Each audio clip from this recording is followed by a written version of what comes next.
Hi hello Swati Ganga Kannada YouTube ಚಾನಲ್ಗೆ ಎಲ್ಲರಿಗೂ ಸ್ವಾಗತ ಸುಸ್ವಾಗತ. ಇವತ್ತಿನ ವಿಡಿಯೋದಲ್ಲಿ ನಾನು ಗುರುವಾರ ರಾಯರಿಗೆ ಸಂಬಂಧಪಟ್ಟಿರುವಂಥ ಒಂದು ಮಂತ್ರವನ್ನು ತಿಳಿಸ್ಕೊಡ್ತಾ ಇದ್ದೀನಿ. ರಾಯರು ಇದ್ದಾರೆ, ರಾಯರು ನಮ್ಮನ್ನು ನಡೆಸ್ತಾರೆ, ರಾಯರು ನಮ್ಮನ್ನು ಕಾಪಾಡ್ತಾರೆ ಅಂಥೇಳಿ ಎಲ್ಲರಿಗೂ ತಿಳಿಸ್ತೀನಿ. ಎಂಥದ್ದೇ ಒಂದು ಸರ್ವ ಕಷ್ಟಗಳು ಇರಬಹುದು ನಮ್ಮದು ಮಕ್ಕಳದು, ರಾಯರು ನಮ್ಮನ್ನು ಕಾಪಾಡ್ತಾರೆ. ಏನೇ ಒಂದು ನಿಮ್ಮ ಕೆಲಸಗಳಾಗಬೇಕಂದ್ರೂ ಕೂಡ ರಾಯರಲ್ಲಿ ಮನಸಾರೆ ಕೇಳ್ಕೊಡಿ. ರಾಯರು ಗುರುಗಳು ಆಗಿರೋದ್ರಿಂದ ನಮ್ಮನ್ನ ಮುಂದೆ ಗುರು ಇರಬೇಕು, ಹಿಂದೆ ನಮಗೆ ಗುರು ಇರಬೇಕು ಅನ್ನೋವಂಥದ್ದು ದೊಡ್ಡವ್ರು ಹೇಳಿರೋವಂಥ ಮಾತು ಸುಳ್ಳಲ್ಲ. ಹಾಗಾಗಿ ನಮಗೆ ಪ್ರತಿಯೊಂದು ನಾವು ಏನೇ ಒಂದು ಕೆಲಸ ಮಾಡಬೇಕಂದ್ರೂ ನಾವು ನಮ್ಮ ಮುಂದೆ ಒಂದು ಗುರಿ ಅನ್ನೋವಂಥದ್ದು ಇರಬೇಕು. ಹಿಂದೆ ನೀನು ಇದು ಸರಿ ಮಾಡ್ತಾ ಇದೆಯಾ, ತಪ್ಪು ಮಾಡ್ತಾ ಇದೆಯಾ ಅಂತ ಹೇಳೋದಕ್ಕೆ ನಮಗೆ ಗುರುಗಳಂತೂ ಇರಲೇಬೇಕು. ಸಾಕ್ಷಾತ್ ಗುರು ರಾಘವೇಂದ್ರ ಅವರು ತುಂಬ ಪೂಜಿಸ್ತಾ ಇದ್ದು, ತುಂಬ ಇದನ್ನು ಮಾಡ್ತಾಯಿದ್ದು, ಮೂಲ ರಾಮಣ್ಣನ ಅವರು ಆರಾಧನೆಯನ್ನು ಮಾಡ್ತಾಯಿದ್ರು. ಮತ್ತು ಸಾಕ್ಷಾತ್ ವಿಷ್ಣುವಿನ ಒಂದು ಪರಮ ಭಕ್ತ ಸಹ ರಾಘವೇಂದ್ರ ಸ್ವಾಮಿಗಳು ಆಗಿದ್ದರು. ಹಾಗಾಗಿ ನಡೆದಾಡೋ ಅಂಥ ಜೀವಂತ ದೇವರು ಅಂತಂದರೆ ನಮಗೆ ರಾಯರಂತಲೇ ಹೇಳ್ಬೋದು. ರಾಯರ ಒಂದು ಪವಾಡಗಳು ಅಪಾರ ಅಂತಲೇ ಹೇಳ್ಬೋದು. ರಾಯರೇ ಅಂತ ನಾವು ಮನಸಾರೆ ಕೇಳಿದ್ದೆ ಆದರೆ ಆ ರಾಯರು ನಮಗೆ ಏನನ್ನಾದರೂ ಕರುಣೆಯನ್ನು ಮಾಡ್ತಾರೆ ಅಂತಲೇ ಹೇಳ್ತೀನಿ. ನೀವು ಮನಸಾರೆ ರಾಯರೇ ನನಗೆ ಈ ರೀತಿ ಕಷ್ಟ ಬಂದಿದೆ, ನನ್ನಲ್ಲಿ ಬಂದು ಇದನ್ನು ಪರಿಹಾರ ಮಾಡಿ ಅಂದರೆ ರಾಯರು ನಮ್ಮ ಪ್ರತಿಯೊಂದು ನಮ್ಮ ಹೆಜ್ಜೆಯಲ್ಲೂ ಸಹ ರಾಯರು ಇರ್ತಾರೆ ಅಂತಲೇ ಹೇಳ್ತೀನಿ. ರಾಯರನ್ನು ನಂಬಿ ಕೆಟ್ಟವರಿಲ್ಲ.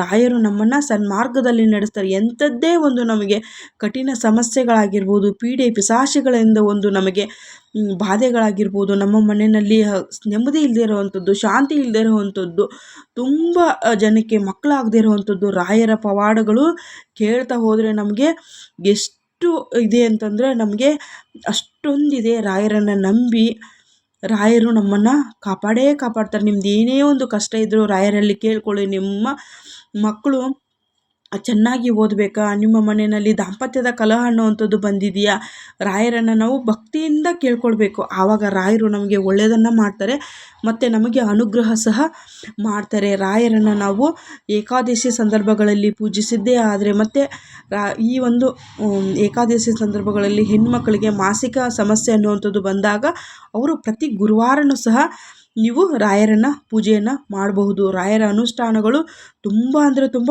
ವಿಶೇಷವಾಗಿರುವಂಥದ್ದು. ಸರಳವಾದಂಥ ಪೂಜೆಗಳಿರ್ತವೆ, ಆದರೆ ವಿಶೇಷವಾಗಿರುವಂಥ ಫಲಗಳನ್ನು ನಮಗೆ ರಾಯರು ಕರುಣಿಸ್ತಾರೆ ಅಂತಲೇ ಹೇಳಬಹುದು. ರಾಯರು ಜೀವಂತ ನಡೆದಾಡುವ ಒಂದು ದೈವ ಅಂತಲೇ ಹೇಳಬಹುದು. ರಾಯರು ನಮ್ಮ ಒಂದು ಕಣದಲ್ಲೂ ನಮಗೆ ರಾಯರಿದ್ದಾರೆ. ರಾಯರು ನಮ್ಮನ್ನು ಸನ್ಮಾರ್ಗದಲ್ಲಿ ನಡೆಸ್ತಾರೆ ಅಂಥೇಳಿ ನಾನಂತೂ ನಂಬಿದ್ದೀನಿ. ನನ್ನ ಒಂದು ಕಷ್ಟವನ್ನೆಲ್ಲ ನಾನು ರಾಯರ ಒಂದು ಪಾದಕ್ಕೆ ಅರ್ಪಣೆಯನ್ನು ಮಾಡ್ತೀನಿ. ರಾಯರು ನಮ್ಮನ್ನು ಒಂದು ಸನ್ಮಾರ್ಗದಲ್ಲಿ ನಡೆಸಪ್ಪ, ನನ್ನ ಕೈಲಿಂದ ಯಾರಿಗೂ ಸಹ ಒಂದು ಸೂಜಿಯಷ್ಟು ನನ್ನ ಕೈಯಿಂದ ತಪ್ಪಾಗದೇ ಇರೋ ಥರ ಕಾಪಾಡಪ್ಪ, ನನಗೆ ಒಳ್ಳೆಯ ಒಂದು ದಾರಿಯನ್ನು ತೋರಿಸು ನನಗೆ ಅಂಥೇಳಿ ನೀವು ರಾಯರನ್ನು ಮನಸಾರೆ ಕೇಳಿದ್ದೆ ಆದರೆ ಆ ರಾಯರು ನಮ್ಮನ್ನು ಒಂದು ಒಳ್ಳೆಯ ಜನನನ್ನು ನಮಗೆ ಸಂಪರ್ಕವನ್ನು ಮಾಡಿಕೊಡ್ತಾರೆ, ಒಳ್ಳೆಯ ಒಂದು ದಾರಿಯನ್ನು ತೋರಿಸ್ತಾರೆ, ಒಳ್ಳೆಯ ಕೆಲಸಗಳನ್ನು ಮಾಡೋದಕ್ಕೆ ನಮಗೆ ಒಂದು ಸಾಥನ್ನು ಕೊಡ್ತಾರೆ ಅಂತಲೇ ಹೇಳಬಹುದು.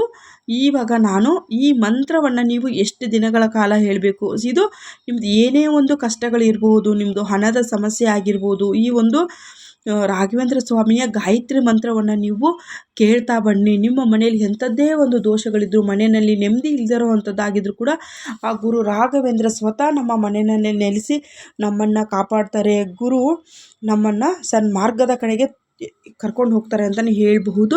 ನಮ್ದು ಏನೇ ಒಂದು ಅನಾರೋಗ್ಯದ ಸಮಸ್ಯೆ ಇದೆಯಾ, ನಮಗೆ ಹಣಕಾಸಿನ ಸಮಸ್ಯೆ ಇದೆಯಾ, ದಾಂಪತ್ಯದ್ದು ಮಕ್ಕಳ ಮದುವೆ ಸಮಸ್ಯೆ ಆಗಿರಬಹುದು, ಅವ್ರಿಗೆ ತುಂಬ ಜನಕ್ಕೆ ಮಕ್ಕಳು ಆಗದೇ ಇರುವಂಥ ಒಂದು ಸಮಸ್ಯೆ ಆಗಿರ್ಬೋದು, ಏನೇ ಒಂದು ಸಮಸ್ಯೆ ಇದ್ದರೂ ಕೂಡ ಒಂದು ರಾಯರ ಒಂದು ಫೋಟೋ ಮುಂದೆ ನೀವು ಕೇಳ್ಕೊಂಡಿದ್ದೇ ಆದರೆ ನಿಮ್ಮ ಯಥಾಶಕ್ತಿ ನೀವು ರಾಯರಿಗೆ ಅಲಂಕಾರವನ್ನು ಮಾಡಬಹುದು. ರಾಯರು ನಿಮ್ಮ ಯಥಾಶಕ್ತಿ ನೀವು ತುಳಸಿಯನ್ನು ಇಟ್ಟು ಸಹ ನೀವು ರಾಘವೇಂದ್ರ ಸ್ವಾಮಿಯನ್ನು ನೀವು ಅರ್ಪಣೆಯನ್ನು ಮಾಡ್ಬೋದು. ನಿಮ್ಮ ಭಕ್ತಿಯನ್ನು ಮೊದಲಿಗೆ ರಾಘವೇಂದ್ರ ದೇವರಿಗೆ ನಮ್ಮದು ಭಕ್ತಿ ಎನ್ನುವಂಥದ್ದು ಇರಬೇಕು.